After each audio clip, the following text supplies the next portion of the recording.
Another AEW star gone from the company. We're going to talk about it right here on TAS.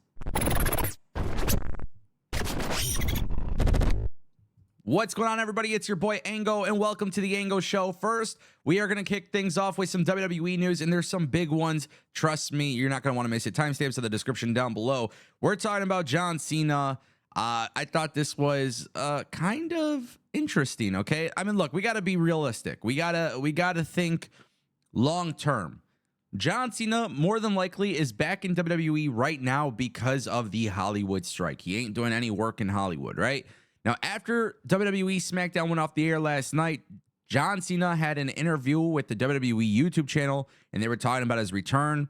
And he basically noted he knows his last one is coming soon, which is all a reference to him basically retiring. He knows that he doesn't have much left to give the pro wrestling industry. Now, you guys should watch the clip. It's on YouTube. I don't want to get copyright striked for showcasing it. But he talks about it, and he starts talking about his age. And honestly, it's just like a really cool backstage segment type of thing. And look, you know, with John Cena, there's a lot of talk about potentially having that feud with Cody Rhodes. There's even some rumors, according to Boozer Wrestling, that even potentially LA Knight and John Cena could be involved. I don't know exactly what WWE is going to do with John Cena and how they're going to let him go out. But I look at John Cena leaving the WWE in a way where WWE doesn't really have the next John Cena figured out. They have tons of people in NXT that are quality performers. There's a lot of people on the main roster that are quality performers, but the reality is there isn't somebody that speaks out to me as like the guy who instantly replaces John Cena, right? That next level babyface. Now, let's rewind for a second, because we talked about John Cena and Cody Rhodes. And yes, I believe Cody Rhodes is the new John Cena, but it's not like Cody Rhodes is going to be wrestling for the WWE in 20, 30 years, right? I don't think we're going to see Cody Rhodes being that massive part of WWE as a wrestler in order to replace John Cena. So when I'm talking about the next John Cena, I'm talking about somebody who is very, very, very, very, very young, just getting their upstart, where maybe WWE has a little bit of a security blanket when they're planning for the future. Nonetheless, I think Cody Rhodes is the closest thing to John Cena that WWE has ever had. I think John Cena is absolutely incredible. It's going to suck when we see him retire. How would you guys book it? Me personally, I would love to see John Cena retire at WrestleMania 40. I would love to see it go against a guy who needs the rub, or whoever is the next guy in line. And it's really hard to say who that is, but that would just be my preference. Guys, WWE Payback, it's going to be a good one. I know a lot of people are excited for wrestling this weekend. Payback, you know, whether you like the matches on the card or not, at least they all have a build, and they've all had relatively a timely build. It's okay for you to say you don't like the build. It's okay for you to say that you don't like these matches, but WWE has been building for this for a while. Tiffany Stratton and Becky Lynch have been doing some teases. There's been some talks and some rumblings about Becky Lynch potentially getting into NXT and becoming the NXT Women's Champion. And honestly, I love the NXT Women's division so much. There's so many great things happening there. I actually support the idea of Becky Lynch winning the NXT Women's title. Now, you might be wondering, why am I talking about this?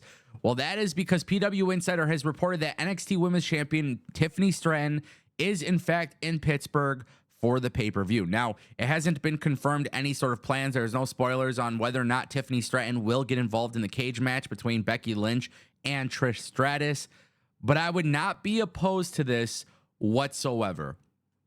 I would not be opposed to them doing a face-off. Look, the reality is NXT is growing. NXT has a really solid product. And if you're one of these people on the internet talking about women's wrestling, there's only 2 shows on a week-to-week basis that deliver great women's storylines and actually push their women without having to do it for PR reasons.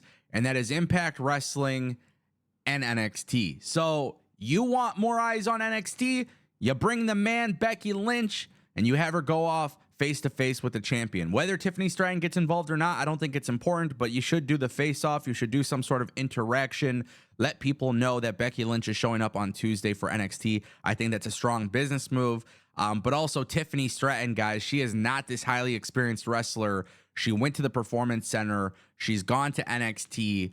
She gets down the character work. She's so good at wrestling. Like, she's actually talented at this stuff.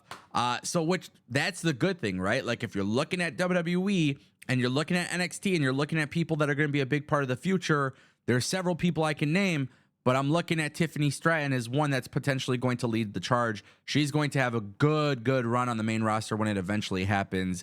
But this should be good. I hope WWE does something big here. Let's spice up Payback. Triple H, I hope you're listening. Let's make this a good one. Another shocking name backstage in WWE, potentially. The Great Muta. Okay, this is a little bit different. So PW Insider has come out and reported that WWE Hall of Famer, obviously we all know the Japanese pro wrestling legend, the Great Muta, Keiji Muto, I pronounced that wrong. Keiji Muto. Moto? Okay, I'm pretty bad at that. I'm not going to lie. But nonetheless, you guys know who I'm talking about. He is one of the GOATs. And it appears that he has arrived in the United States and is currently in Pittsburgh, which is obviously very interesting because we know how big of a weekend this is. We know how big of a weekend it is for WWE and Shinsuke Nakamura. Why would Great Muta be in Pittsburgh? I don't know if this is WWE planning him to be on TV. I don't know if this is WWE having Great Muta, maybe help Shinsuke Nakamura win the World Heavyweight Championship. Maybe they struck a deal. I don't know. Look, I want to manifest this because I like both of them. We all know that they were together in Noah. It was like around January or right before January. They did the tag team match. I would be so cool with Great Muta and Shinsuke Nakamura pairing together. You want to make Shinsuke Nakamura a legit badass? You get this legend by his side. I don't know what the hell they'll do. I don't know how they pull it off. Guys, I might be just in fantasy land right now, and there's nothing wrong with that. Honestly, I love sparking ideas. But why else would Great Muta be in Pittsburgh? I don't know. And obviously, he has a little bit of that history there with Shinsuke, which is great. I'm expecting a very big payback. I'm super excited for it. This should be the one to pay attention to, though, because if Great Muta is there, he's never had a WWE run that I remember. Please correct me if I'm wrong. He's never I haven't seen him on WWE television. You know what I mean? So that should be a really, really cool thing, especially because I do watch a lot of Pro Wrestling Noah, and obviously Great Muta's career. Look, he had a beautiful career. And I'm not saying he's got to be wrestling in WWE. Don't get it twisted. I don't think that. But for presentation purposes, him would very much validate Shinsuke Nakamura, especially if he were to beat Seth Rollins. Guys, we got to talk about an AEW departure. Sonny Kiss is gone from the company. And this is interesting because, well, AEW doesn't release people, but they do let the contracts expire. And that appears to be the situation with Sonny Kiss. Sonny Kiss is no longer on the AEW roster. Look, I'm going to just be real honest with you guys. Sonny Kiss has been with the company since what? 2019? I think, honestly, if I remember correctly, Sonny Kiss was there for the reveal of AEW. They did the huge thing in Las Vegas. Look, Sonny Kiss, you guys could say what you want about Sonny Kiss as an in-ring performer. From a booking standpoint, I think there's a lot of valid things that could be said. It's Sonny Kiss is probably not high on the priority list, but this is the one little problem that I have with AEW. There's a lot of original talent that they've had, and they let them go. They let their contracts expire. Sonny Kiss was primarily used on Dark and Dark Elevation. Look, I'm just confused as to you don't have to give him massive contracts. I don't know. We don't know the situation. Maybe Sonny Kiss didn't want to resign. We don't know if AEW offered a deal. That's got to be fair too. But it is interesting that AEW would let so many of their original talent go. Sonny Kiss had some cool matches. My favorite, I don't know. It wasn't a long match, but Sonny Kiss and Kenny Omega. That was fun. So good times back in the day. Let me know what you guys think in the comment section down below. This is The Ango Show, and I'll see you next time.